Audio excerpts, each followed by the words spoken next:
now. Thanks for taking the time to participate in today's meeting on the Nassau County Back Bays Coastal Storm Risk Management Study. This study is being managed by the U.S. Army Corps of Engineers in partnership with New York State Department of Environmental Conservation and Nassau County. Last month, we released a draft report for this study, and we are currently seeking public comments on that report. Today, we'll present a brief summary of the report, and then we'll open things up for questions and answers. A couple quick administrative points. There is a chat window, and in that window, I'll share a link to the study webpage with the draft report, as well as instructions for submitting public comments. We are requesting all comments by October 18th. During the presentation, feel free to type questions into that, and our team members will attempt to address some of those live as things progress. But at the end of the presentation, I'll be reading the questions and answers aloud for the benefit of those on the phone and for those who may watch this recording in the future. And if we have time, we'll open things up for verbal questions at the end as well. Scott Sanderson will be presenting today. He is a project manager for the U.S. Army Corps of Engineers. But first, I will briefly turn things over to Brian Schneider from Nassau County for his opening comments. Brian? Thanks, Steve. Good afternoon. My name is Brian Schneider, and I am the Deputy County Executive for Parks and Public Works for the County of Nassau. On behalf of County Executive Laura Curran, I want to thank everyone for joining this webinar this afternoon, which presents details of this important study that outlines key strategies to protect our residents, businesses, and critical infrastructure from major coastal storms that are an absolute certainty to impact us in the future. Our county is constantly working on projects to harden our shorelines and help mitigate the impacts of coastal flooding, but there is always more work to be done. The study's findings are very clear. Nassau County could experience $1 billion in average annual flood damage between years 2030 and 2080 if more federal projects like this are not put in place. Our county stands ready to work with our partners on the state and federal level to continue building stronger and more resilient in the future. I want to thank everyone for taking the time to listen to this presentation today and encourage everyone to take notes and ask questions when ready. So I'll pass it back to Steve. Thank you. Thanks, Brian. Now I'll invite Ryan Hodgetts or Matt Chelbis from New York State DEC if they have any opening comments. Hey, Steve. This is Matt. Can you hear me okay? Loud and clear. Thanks, Matt. All right. Thank you.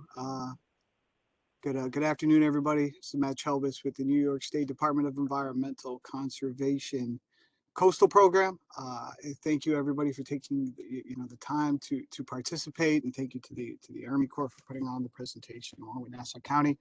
I echo Brian's comments about the importance of the study, and would just really like to emphasize our desire to bring this project to the public, and also the importance of public comment on the draft report and on the study. So please feel free to ask any questions.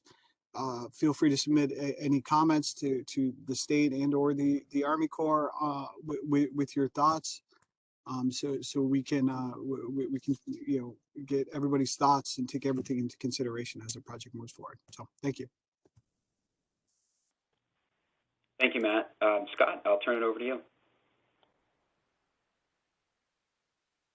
Great, thanks, Steve, and thanks, Matt and Brian. Good afternoon, everyone. My name is Scott Sanderson. I'm the project manager for the Nassau County Back Bays Coastal Storm Risk Management Feasibility Study for the U.S. Army Corps of Engineers. And up here I have a slide. We ran through the opening remarks. Just want to reiterate this.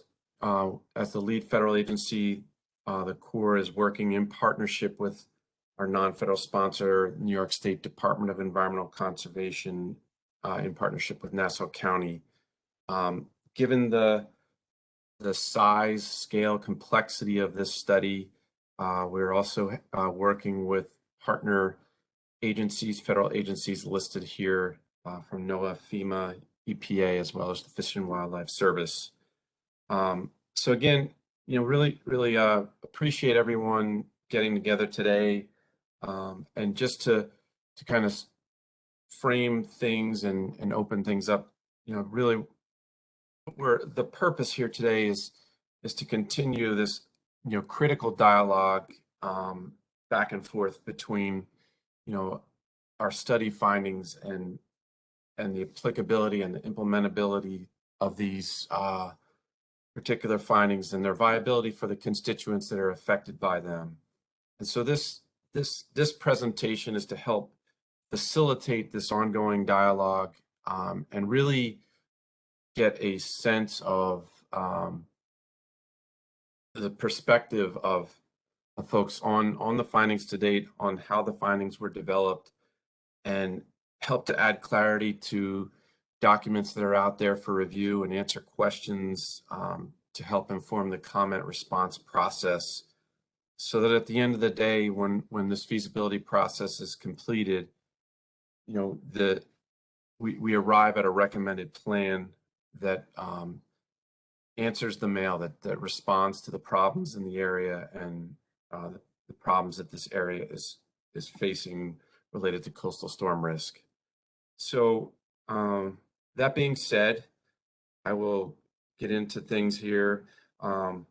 Big picture, where we are and where we're heading here. So this timeline, there's a lot on this slide, but essentially if you focus in on the star in the middle, roughly that's where we are. A little bit beyond that, the draft report was released ultimately to the Federal Register on the 3rd of September, which kicked off this 45-day public comment period. And it's important to add some context about the plan in that feasibility report, the tentatively selected plan, and what that means to the overall process. That it is just that. It's a tentatively selected plan. It's not the recommended plan, which gets identified at the end of a feasibility study. It's a plan that was developed based on the level of analysis to date to facilitate this process of gathering input and comments from different reviewers, including the public and the agency and stakeholders, so that ultimately, when we get to the next major USACE milestone, Corps of Engineers milestone, which is the agency decision milestone, at that point in time, the team will have looked at the comments, listened to the comments, and really understood how to incorporate them and respond to them to see if they ultimately change or impact the final plan that gets endorsed by the Corps of Engineers after the agency decision milestone. And when we reach that point, when we work through this comment response period, following the ADM or agency decision milestone, that's when the plan ultimately gets taken to a more detailed level of design. So you'll probably see in the draft report that there are some questions about level of detail at this point, and so there'll probably be questions about that, and you'll see as we walk through this that the feasibility process systematically builds level of detail as we work through it. So just wanted to set that up as kind of an overarching umbrella of how we'll be running through this feasibility analysis. So my plan today is to share details on the tentatively selected plan, and then kind of walk back through how we arrived there, what else we looked at, why certain things were screened out, why certain things were carried forward for more detailed analysis. So a little background on this. This study was, the original study authority is from June of 1955. That is the overarching authority that allows the Corps of Engineers to conduct this study, Public Law 71, Chapter 140. When this study was initially began in 2016, it was cost shared 50-50 with our non-federal partners. And ultimately in 2020, in June of 2020, this study officially transitioned to be 100% federally funded from that point forward under the Bipartisan Budget Act of 2018, or Public Law 115-123. So the first initial portion of the study was 50-50, and going forward is fully funded by the federal government. And an important note here that really speaks to the importance and the critical nature of this study and developing solutions for this area is that this particular area was identified in a comprehensive study, the North Atlantic Coast Comprehensive Study, conducted and completed back in 2015. And it was identified as one of 9 high-risk areas with high vulnerability to coastal flooding and sea level rise. So that only adds to the importance of this study and the critical nature of the solutions being looked at. And to reiterate that purpose and need, why are we doing this study? This is an area that is highly vulnerable to coastal storm surge. It's low-lying. It experiences not only flooding, but storm-related flooding, but tidal flooding, and also not just large storm events, but smaller, more frequent events create potential issues to communities, whether it's structure damage, threat to life safety, critical infrastructure, and the natural environment. So up front, the tentatively selected plan that many of you have probably seen in the draft feasibility report. It's what we term at the Corps of Engineers as a non-structural plan, where we are proposing at this point in time to elevate over 14,000 residential structures within Nassau County and to flood-proof over 2,600 industrial commercial structures throughout the county. And a little bit of detail on some of the cost and economic analysis that went into that. I've highlighted in the table the cost for this at this point in time is estimated at $3.8 billion to implement this project. And we looked at a 50-year project life cycle, estimating initial benefits from construction that would start in 2030 through 2080. So that being said, I think it's important to point out a couple of things on this table and in general about where we are with the plan. You can see the very bottom row on the table indicates residual risk. So what this means is that with this federal project in place, there's still 40% with damages that would occur with no project still have the potential to occur during this project life cycle. So that is a significant number, and it's something that should be pointed out that there's a large investment in this plan at $3.8 billion, but it's important to note that this is managing a level of risk and that there's still residual risk still remains with a project in place. So also, I'll get into a little bit later some of the information specific to how we developed the tentatively selected plan and the proposed elevation and flood-proofing numbers that arrive from that. So this is just a visual that gives you an idea of the TSP across the county, and with the red dots representing the 14,000 plus structures for elevation and yellow representing the non-residential industrial commercial facilities targeted for flood proofing. So a little bit of detail on elevation and the methodology utilized in that analysis. So the first thing to point out is an analysis was done to identify what we term as the at-risk structures within the study area. So a number of different floodplains were generated with not only a lateral footprint to that floodplain, but also a depth grid associated for water surface elevations within that floodplain. And then that was compared to first floor elevations averaged across structures within the study area. And ultimately, at this point in time, the decision was made that an effective floodplain storm event used to target at-risk structures is what we term the 20-year storm, or the 5%. You see the acronym AEP. That stands for annual exceedance probability. So a 5% AEP is a 20-year storm.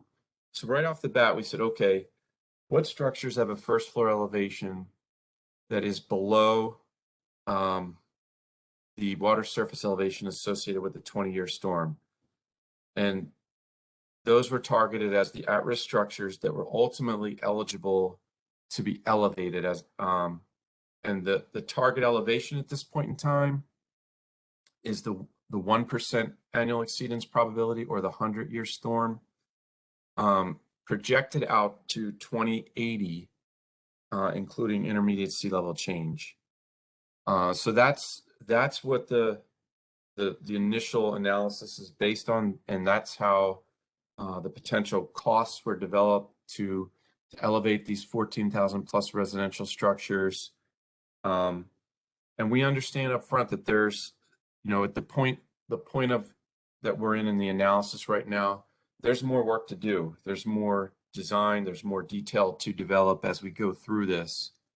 Because given the size of this study area, the number of structures in this study area, ultimately, as we go forward with this study, there's going to be a greater degree of granularity in the non-structural analysis, where there'll be a look at structure by structure to see, one, what methodology is really appropriate in this structure. Is it there's multiple ways to elevate a structure, and two, when surveying and things like that are done later on, we'll really have a better handle on what is the actual elevation of this structure compared to the potential water surface, and what ultimate elevation will have to, how much will this have to be raised to reach that 100-year plus sea level change level of risk management. So there's work to be done to really get into the details as we go forward on this, but this is where we are right now. This is our snapshot in time.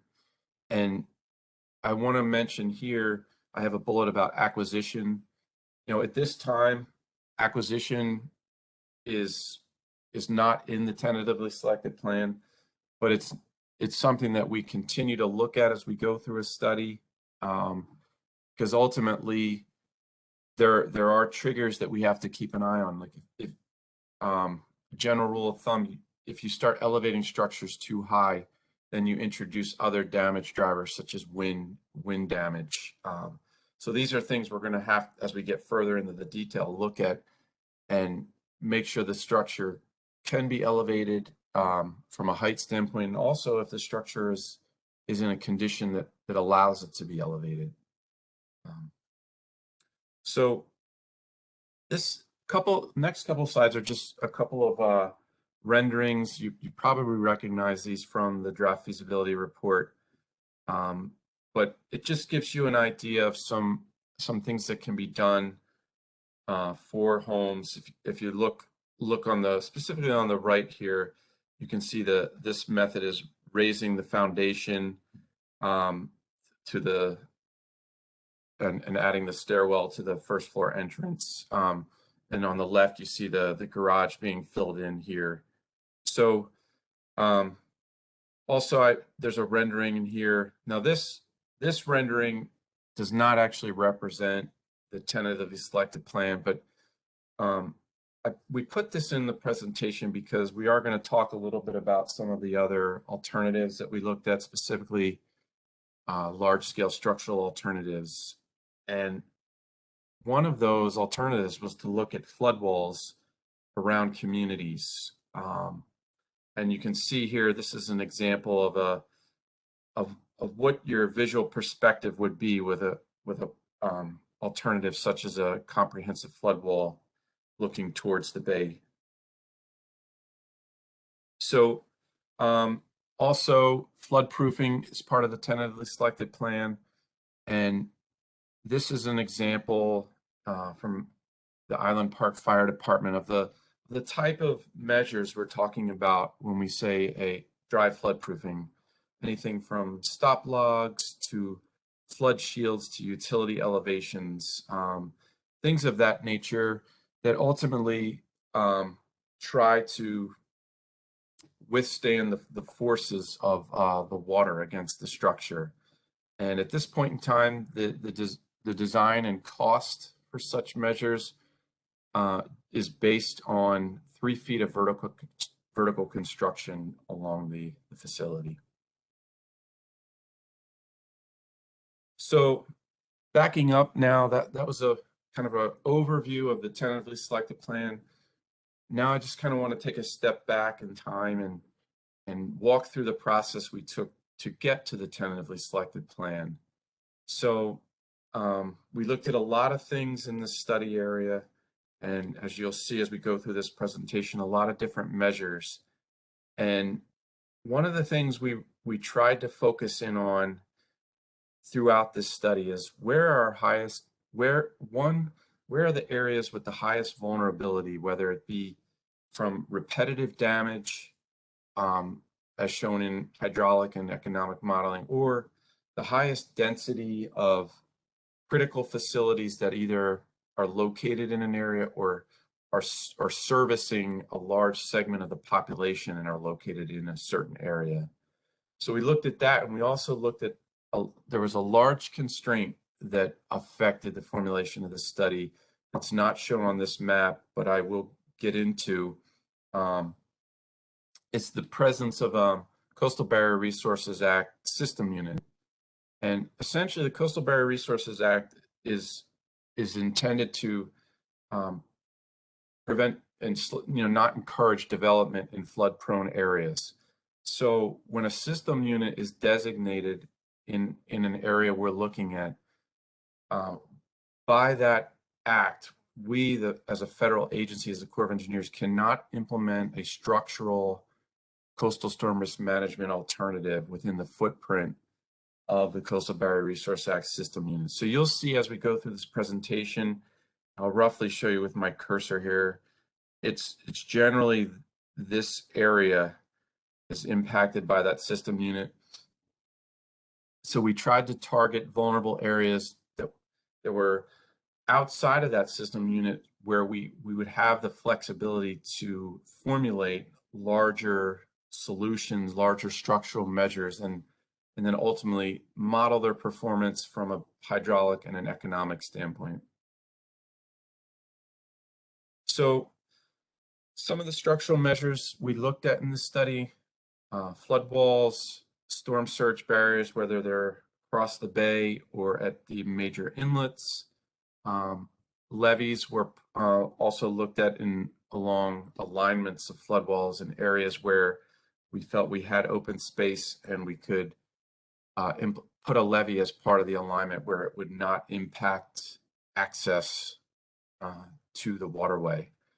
And also seawalls, revetments, and beach nourishment. Now, seawalls, revetments, and beach nourishment were screened out fairly quickly in this study, as it became pretty clear that those were the types of alternatives that were more applicable on the open ocean coast, and also given the presence of the Coastal Barrier Resource Act system unit, there wasn't a lot of options for us to formulate those very deeply anyways.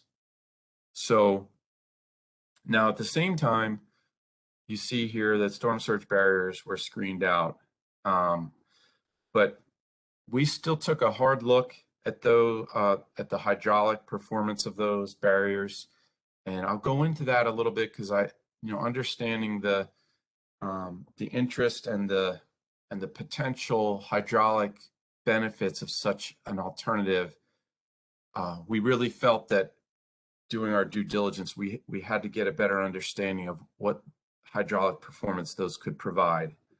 And ultimately, at the end of the day, when we went through, as I'll run through the surge barrier analysis that was done, and after that, we were ultimately left with flood wall levee alignments in our large structural analysis, and I'll go into that as well. So, storm surge barriers. Essentially, we took a look at this study area and said, what are the major mechanisms driving damages, driving coastal storm risk management related damage in this study area in Nassau County? And so we definitely recognize that there's storm surge through the major inlets, East Rockaway, Jones, and Fire Island. And another component is a fetch-driven surge out of Great South Bay going along an east to west axis. So we started looking at different alternatives that could help mitigate some of these damage drivers. And alternative 1A took a close look at if we had barriers across each of the inlets. And we took an initial modeling effort and said, if these barriers were to address the 1% annual exceedance probability or the 100-year storm, what would their hydraulic impact be on the area? And as we went through the analysis, we saw that for such large, expensive structures, we didn't see a large return as far as reduction in water surface elevation, on average about 1 foot across the study area. So we kind of sharpened our pencils and said, what are we missing here? Why are we not getting that water surface reduction? So we started looking at the other damage driver that out of Great South Bay, and started looking at combinations that address both damage mechanisms. And you can see in alternatives 1B through 1D, inlet barriers were now combined with cross bay barriers to get our arms around what the hydraulic effect of that could be. And as you probably see on the slide here, alternatives 1B through 1D, depending on the location of the cross bay barrier, had significant hydraulic impact on the modeled storms. And to the point that while they were providing great benefit to areas to the west of the barrier, they were greatly inducing flooding in areas to the east, as much as 2 to 4 feet over large reaches of 10 to 20 miles. So looking at this, we said, we're not really mitigating the problem with these alternatives. We're moving it somewhere else. So we took a look at this and then compared this back to the original constraint that is affecting the formulation on this study. So you can see here the area in orangish yellow represents what I referenced earlier, the Coastal Barrier Resources Act System Unit. And while we recognize up front the different alternative analysis that we did, each has a component, at least one component, that is within the limits of the system unit. As I mentioned earlier, we still felt that it was critical to do that modeling, to understand what the hydraulic impacts could be.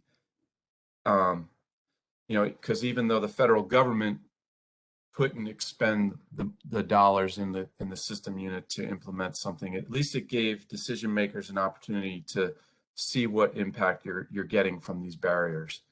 So, but that being said, given the hydraulic impacts I mentioned before, where you were inducing flooding to the east and not really having great effectiveness by just closing the inlets, that coupled with the constraint of the system unit, the Cobra system unit, ultimately led to us screening out storm surge barriers and not carrying them forward. So that being said, well, where do we go from there? Where did we go from there, and what did we carry forward? So this map is a complete summary map of all the different areas, we looked at comprehensive flood walls with levees in select areas, as well as localized flood walls, which I'll get into a little bit more. Though the localized flood walls are represented by the red circles around critical infrastructure, large critical facilities that were identified in the study area. So starting with the comprehensive flood walls, we looked at multiple levels of risk management with these flood walls. They're termed here perimeter plans. So we looked at the 20%, 5%, and 1% annual exceedance probability. So that equates to a 5-year storm for the 20%, a 20-year storm for the 5%, and a 100-year storm for the 1%. And we looked at the different wall heights associated with those levels and the potential damage reduction that they could provide. And at the end of the day, for the different areas, for the 4 vulnerable areas outside of the Coastal Barrier Resource Act limits, we generally found that the comprehensive plan that looked at a 100-year storm had the highest water damage reduction benefits to the area. So we carried those forward for further analysis. At the same time, we also looked at localized flood walls around large critical facilities throughout the study area. And I'll go into the details of those a little bit more as we go through this presentation. But the thinking behind the localized flood walls was that the comprehensive flood walls, as you'll see as we get further in the study, not only did they not have the highest net benefits compared to the non-structural plan, but also they create other issues as far as community cohesion and quality of life impacts. Some of these walls are plus 16 feet above the vertical datum, so there's significant impacts on the quality of life in the area. We can go through that a little bit as we move forward. So it's important to note that we recognize that every plan selection comes with risk, and an important part and responsibility for the Corps of Engineers is to communicate the risk that we see in the plan and some of the risk-based decisions that were made along the way in the study.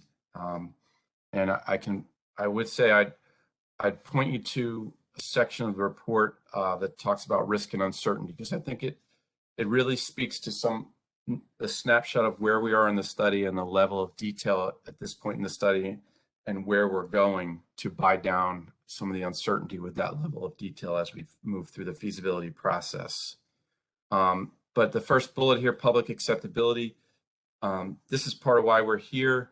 This critical dialogue, this critical ongoing discussion about what plans we've developed and how viable are they to the constituents affected by these plans. And so that's part of this process to make sure that we meet the mark and that we recommend a plan that works for the communities impacted. And so as we work through this, and I mentioned earlier the agency's decision milestone coming up in a few months, ultimately when we get to that point, we will, as an agency, endorse the plan that ultimately will be designed and submitted to ultimately for a Chief of Engineers report to finalize feasibility. So there's work to be done. And the final bullet's important to point out in that this is the tentatively selected plan at this point in time, but we recognize with every draft report that we put out that there's always a risk of a change to that plan based on the nature and extent of comments received, and we recognize that that's part of the process. So ongoing analysis, I'll go into this a little more, but the critical infrastructure risk management analysis, the first bullet there. So as many folks are probably aware, we had a number of discussions along the way before releasing this report about different alternatives, and there's been very strong interest in some of the localized flood walls around critical infrastructure and how they could impact the overall recommended plan and the performance of a recommended plan. So we feel that, and you'll see it in the EIS that's with the integrated report, that we recognize the interest in that, in those measures and those components. So we have taken an initial look at the environmental impacts of such measures, just in case we get to a point where we relook at the TSP and those get potentially incorporated into it. We've already started to look at what the potential impacts could be to the environment of such measures. And in addition to that, we're also taking a harder look at natural and nature-based features, which I'll go into. Specifically, there's certain areas where we've taken lessons learned from the modeling done in support of the surge barrier analysis to target certain areas that may be opportunities for natural and nature-based features via marsh restoration to provide coastal storm risk management benefits while also improving the ecosystem. So back to the critical infrastructure analysis, an example of what we're talking about with the localized flood walls. So we recognize that our local partners have really leaned forward in their communities since Hurricane Sandy impacted the area, specifically the Bay Park Reclamation Facility. This is a facility that folks from our team came out and took a look at and are really in many ways modeling that concept in the different large facilities that we've identified throughout the study areas, such as the Barrett Power Station. And this is an example conceptually of what we're thinking for the power station. You can see a localized flood wall, including a road closure gate and sluice gate, and at approximately elevation plus 16 feet NAVD 88.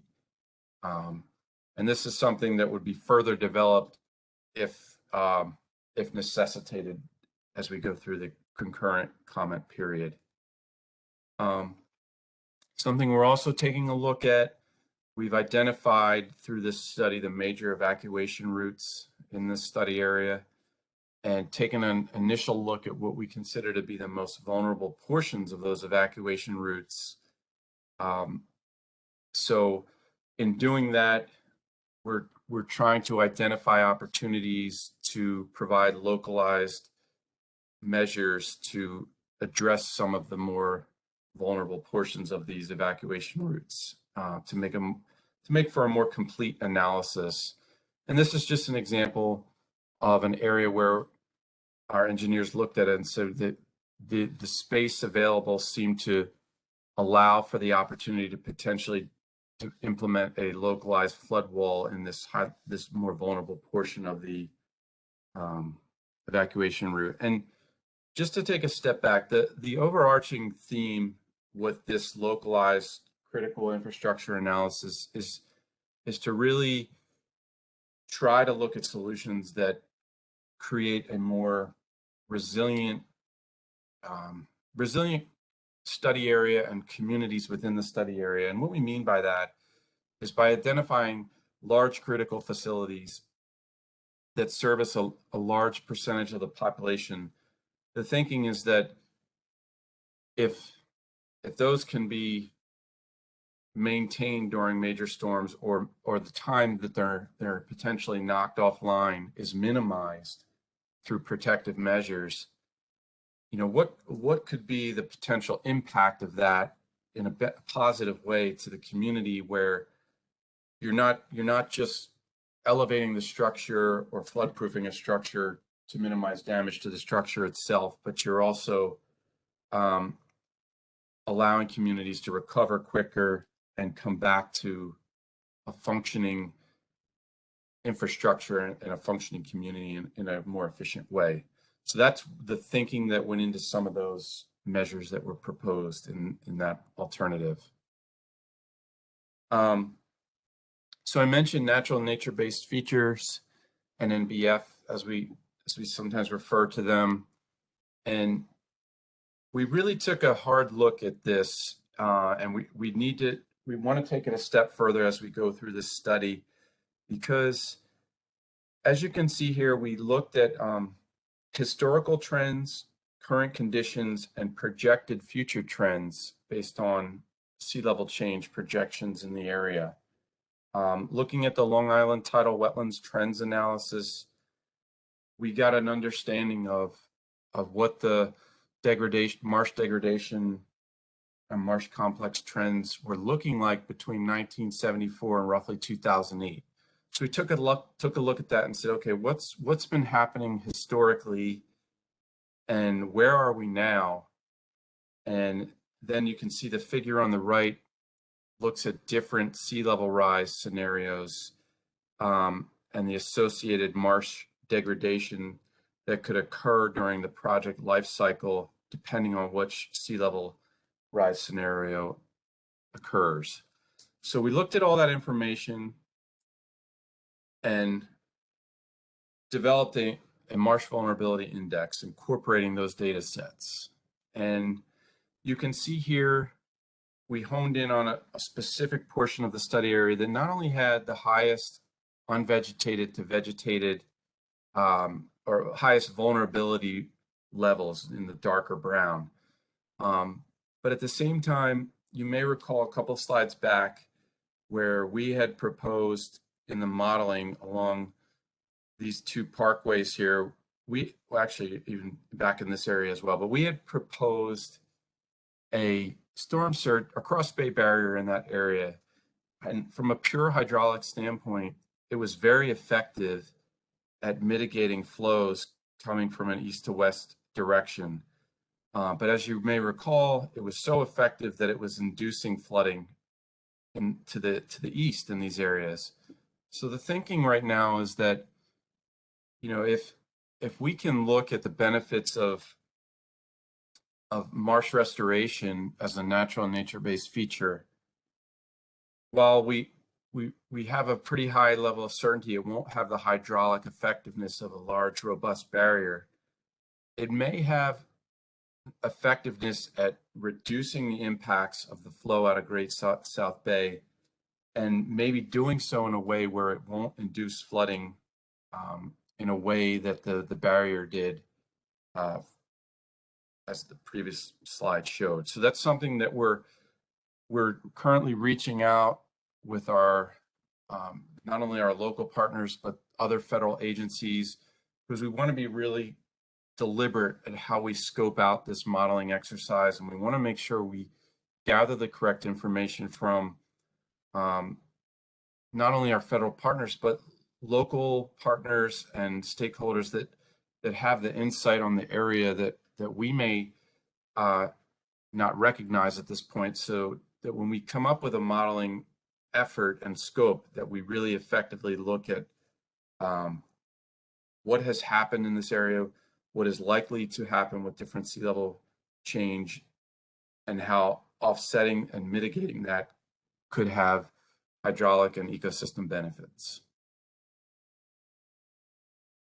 So, and then I thought it was important to mention that, talking about benefits, not just from a coastal storm damage reduction benefit, but this is also critical habitat for a Fish and Wildlife Service species of concern, the salt marsh sparrow.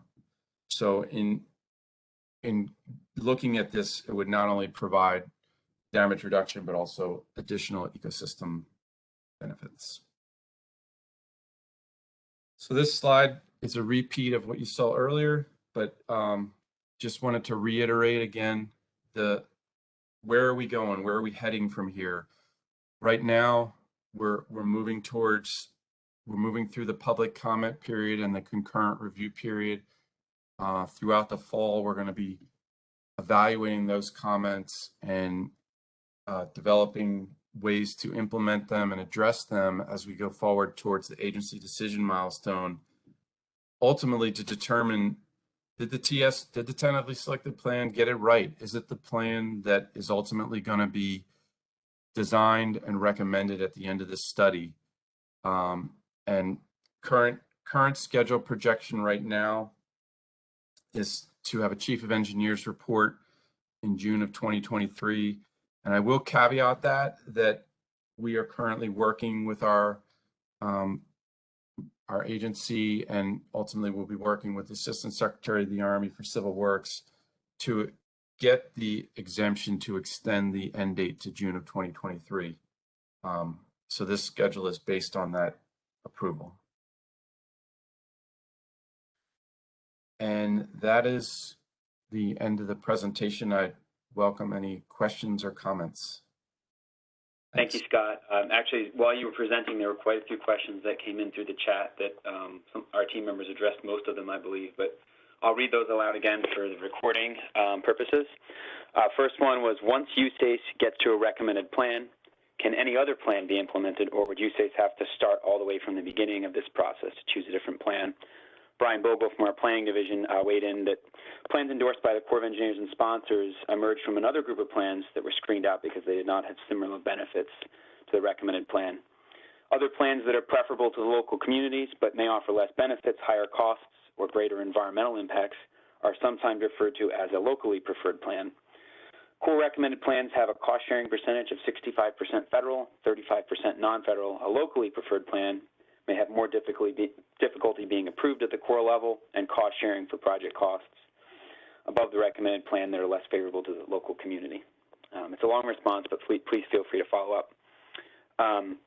We got a question that says, in this plan, are you including floodproofing for commercial industrial structures that are in the V zone? And Preston Oakley, our economist, weighed in on that one. Currently, the tentatively selected plan does apply floodproofing retrofits for non-residential structures, e.g. industrial and commercial, including those found in the VE or V zones.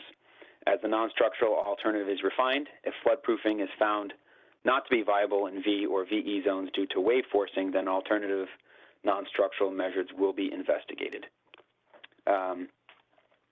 Next question we received was, what are you recommending for commercial industrial schools that are expected to see more than 3 feet of flooding?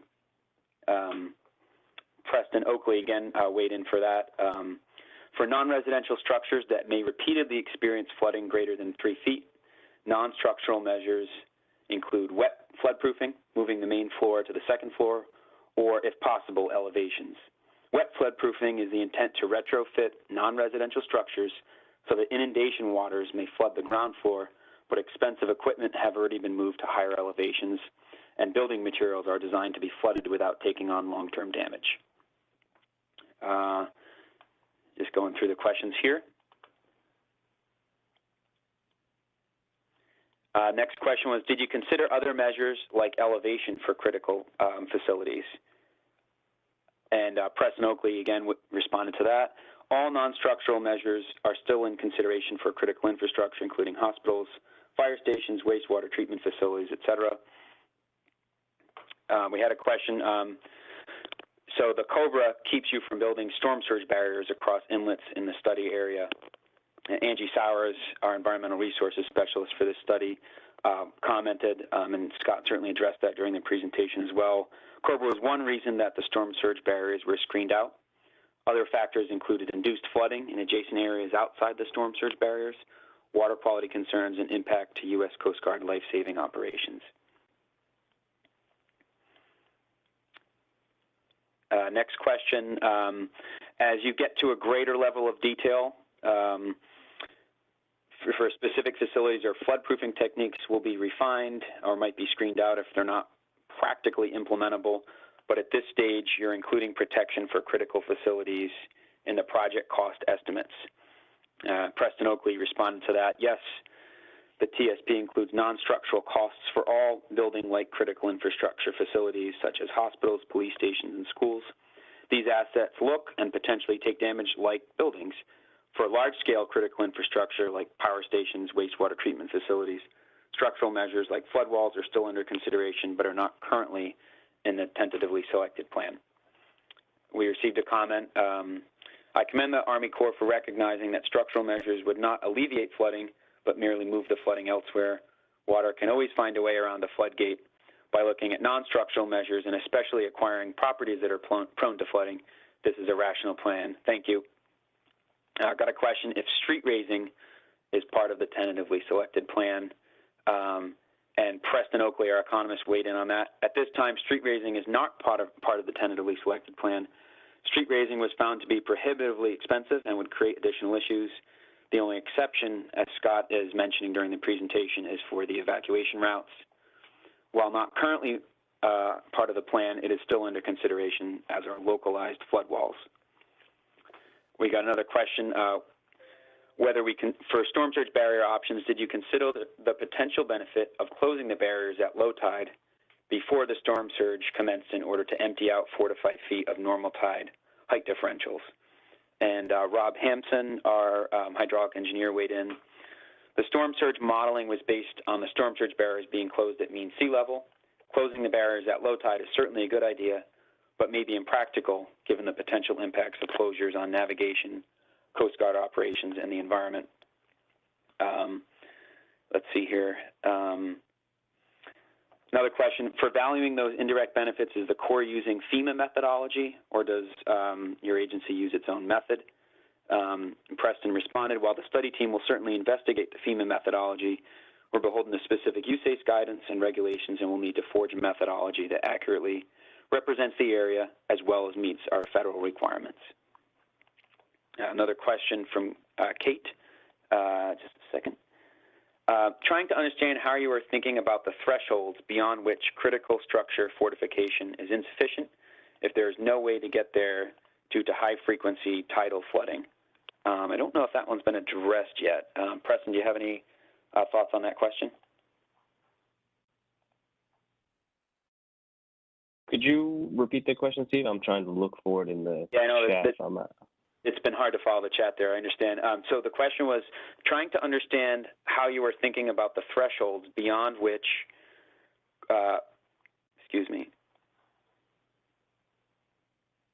beyond which critical structure fortification is insufficient if there is no way to get there due to high frequency tidal flooding.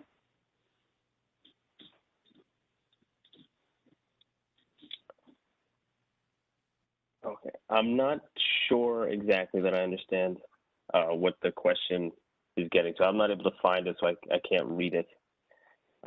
If this is in regards to critical infrastructure, we do have a variety of options still available to us. So we've mentioned elevations, dry flood proofing, and wet flood proofing. These are most applicable to building like critical infrastructure, your fire stations, police stations, hospitals, medical offices. For non-building like infrastructure, wastewater treatment plants, power stations, it is more difficult and perhaps not implementable to use non-structural for those particular asset types. And that is where we'll have to look at flood walls. And those flood walls, those structural measures are much higher than 3 feet. Those would be at the 100-year, the 1% AEP level, I'll say risk mitigation. So those would be large scale, different than what the dry flood proofing provides, but also much more expensive to actually construct and implement. Yeah, Is that, yeah, this is Scott. Does that answer that? Oh, sorry. If that doesn't answer your question, Kate, please feel free to follow up in the chat, and we'll open things up for verbal, comments at the end too if that didn't answer your question. Just moving on to the next question, though, I missed this one earlier. As you calculate the benefit-cost ratio for protecting critical facilities, are you accounting for benefit of protecting critical facilities beyond just avoiding physical damage to the buildings themselves? For example, protecting a wastewater treatment plant would have community-wide benefits by ensuring wastewater service and allowing businesses and communities to come back faster online after the storm. And Preston did respond to that. Yes, a key point of focus for the study as it continues is to capture indirect non-physical impacts of service disruption, particularly for large-scale critical infrastructure facilities. This includes economic impacts and health and safety impacts. Going down to another question here. Following up on the low tide question, there is long lead time to a potential storm surge commencing. Given the benefit of closing storm surge barriers at low tide, wouldn't that take precedent? Would closing barriers at low tide change the analysis? The storm surge barrier plan would be way more desirable than the major residential disruptions of raising 14,000 homes. Rob, did you want to follow up on that one?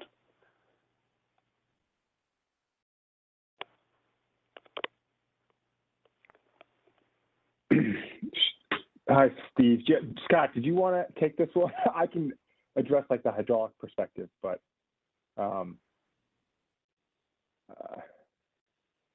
yeah, I mean, when it comes to storm surge barriers versus the tentatively selected plan, you know, I guess the part of the question talking about the implementation of elevating and flood proofing all the different structures, we recognize it's a large number of structures at this point in time. And ultimately, when it comes further along, even when we're into the design phase of this study, we will have to work with our local partners to develop an implementation plan with the goal of minimizing disruption to the community with that implementation plan. So that it's hard to say at this point in time in the study because we're just not at that point in the analysis, but ultimately we can't go forward with construction without a well-vetted implementation plan.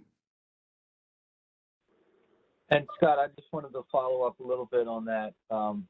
It says the storm surge barrier plan would be way more desirable than the major residential disruptions. And one of the things that I think your modeling was showing in this particular location, the geography and the geometry of the bay, that even with the barriers closed, there's so much water funneling into the project area from other portions of the bay, even when the barriers are closed, that the barriers had a small to almost non-existent effect on water levels within the study area due to water coming in at from other portions of the bay, interior portions of the bay.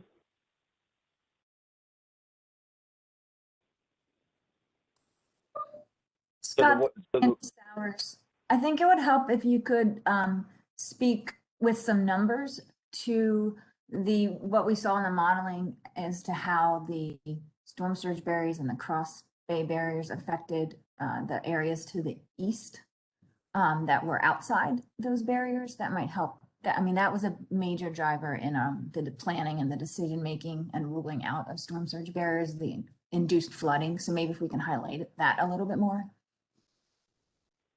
Sure, thanks, Angie. So yeah, just a couple of things to Brian and Angie's point. So the modeling, you know, there were 4 different major modeling scenarios when it came to storm surge barriers, one of which looked at barriers across each of the inlets to help mitigate surge coming through the inlets. And modeling results indicated that had very minor impact overall on average across the study area for reducing water surface elevations, you know, on the order of approximately 1 foot across of a water surface reduction for the 100-year storm. So that's why we started there and said, all right, you know, what components can we add to try to make this more hydraulically effective? And that's when we started to look at not just inlet closures, but select inlet closures with cross bay barriers going north to south across the bay.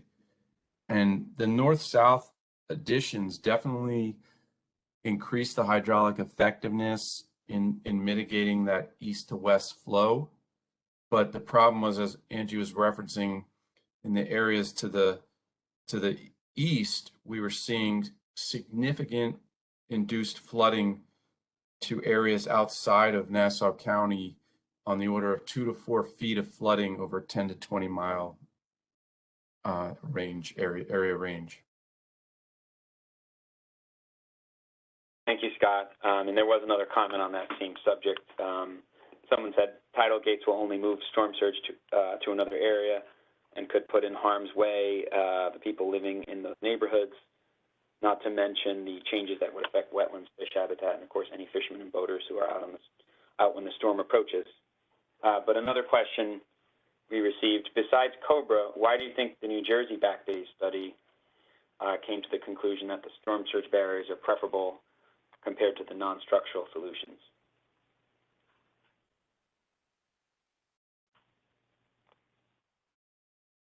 Well, I can speak to this a little bit, and maybe Rob, you can clarify some of the hydraulics. But for Nassau County, I think a lot of this has to do with the orientation of the shoreline in this area versus the orientation of the New Jersey Back Bay shoreline, and the direction of wind direction of the storms that go through the area.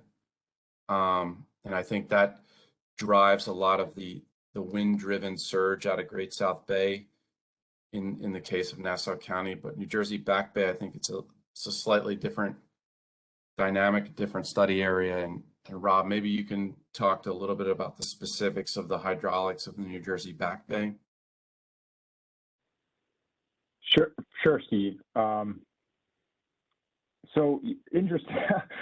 We sort of had like pretty similar approach to both studies. We used the same set of models for both the hydraulics and economics, and we used a similar approach for both studies. And one thing that we found in Nassau County, which I think Scott has done a great job explaining already, is that the surge barriers at the inlets alone are not very effective, and you really need these cross-bay barriers to reduce flooding in Nassau County. And we saw tremendous induced flooding when you add those, to the plan. New Jersey Back Bay was a little different, where you didn't necessarily need cross-bay barriers in order to significantly reduce flooding throughout the study area. And so, the plan does have some cross-bay barriers, but we didn't see, I guess it's the alignment of the bays there. It's north to south and not east to west. We don't see severe induced flooding with the cross-bay barriers in New Jersey Back Bay. And even New Jersey Back Bay doesn't have storm surge barriers everywhere. Like in the south part of the study area, they weren't effective. And so that portion of the study area is non-structural, just like Nassau County.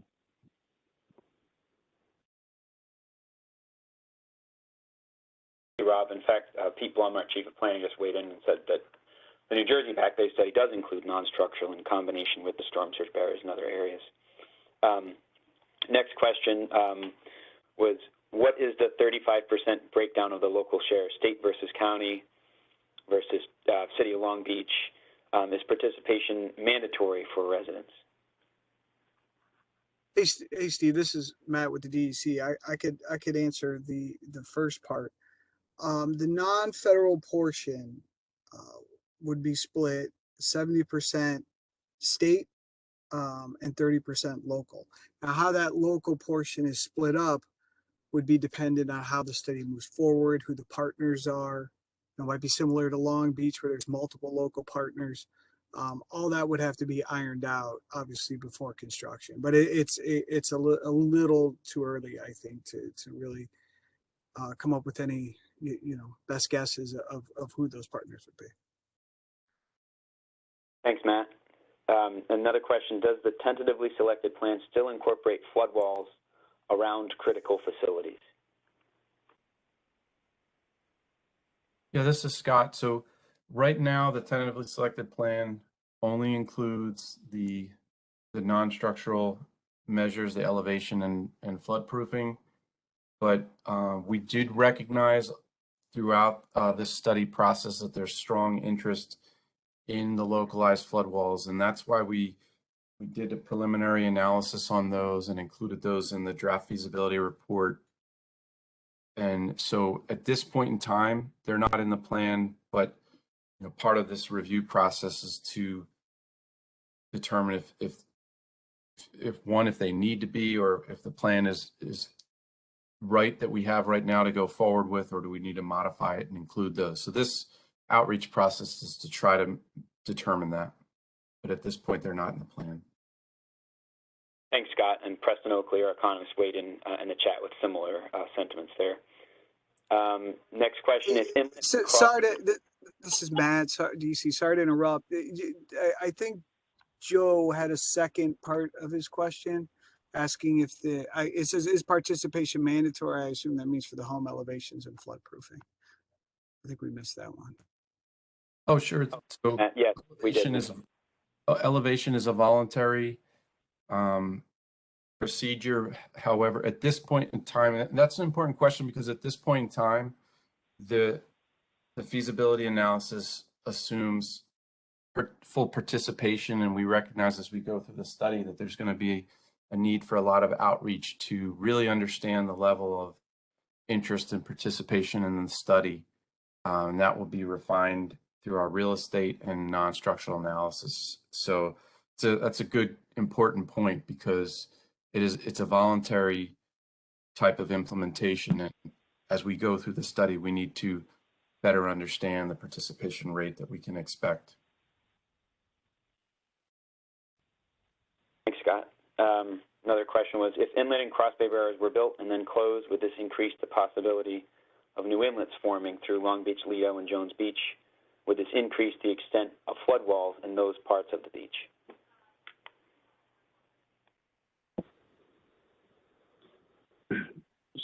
Steve, I'll take this. This is Rob again. We haven't looked at this question in great detail. I mean, partially because the surge barriers were screened out fairly early in the process.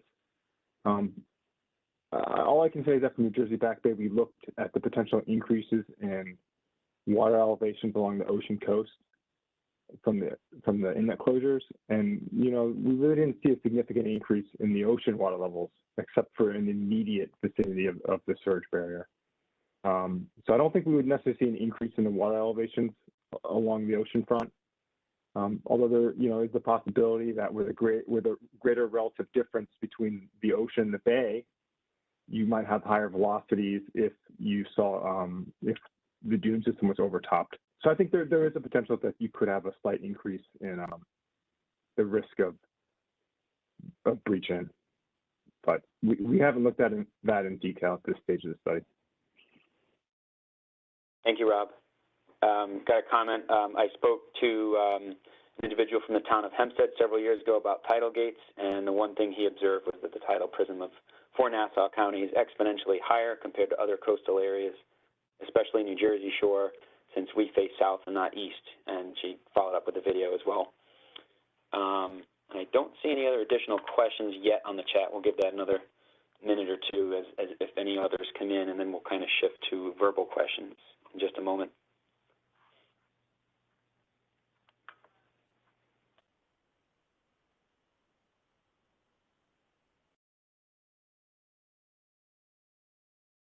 Okay, not seeing any. If you use the hand feature, that'll work. We'll start with that, and then we'll go to folks who might be on the phone that may have verbal questions. So if you do have a question, feel free to try to use the raise hand feature. It's on the right side, and we'll unmute you and get your questions in that way.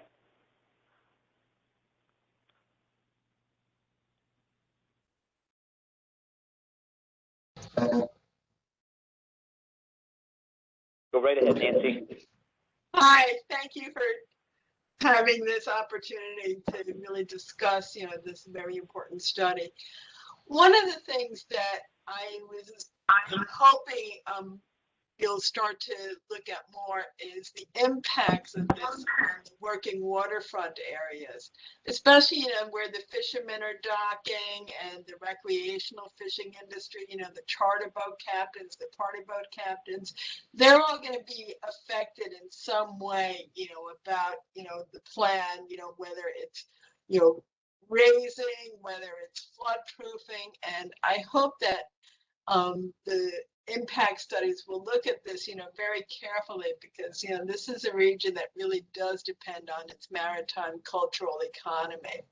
And there also needs to be another study done about, how we can save our bay houses. I mean, that's like, the cultural landmark of the South Shore. And, I'd hate to see that, do something that you recommend without taking into account those, historic, structures doesn't get addressed. So I hope that that is forthcoming and as you go down and evaluate these different ideas. And as I've written before, putting up a gate is like one of the worst disasters that could ever happen to our area. It's just going to displace, the water. Water will find a way to come elsewhere. It's documented by any number of coastal studies and coastal engineers. So I commend the Corps for looking at other alternatives. Thank you. And anyone else, if they have verbal questions, comments, you can try to use the raise the hand feature, and if we don't see anyone else on that, we can then open things up for folks on the phone as well. Standing by here.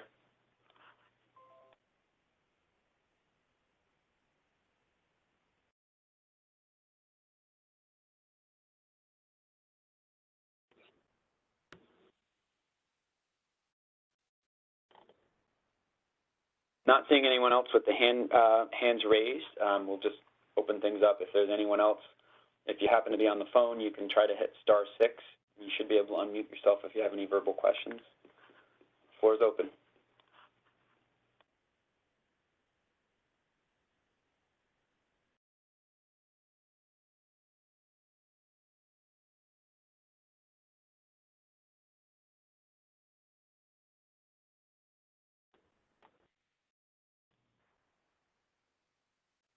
Not hearing anything there. I think we'll just move on to closing remarks. We'll start with Brian Schneider from the county. Brian, do you have any just closing remarks?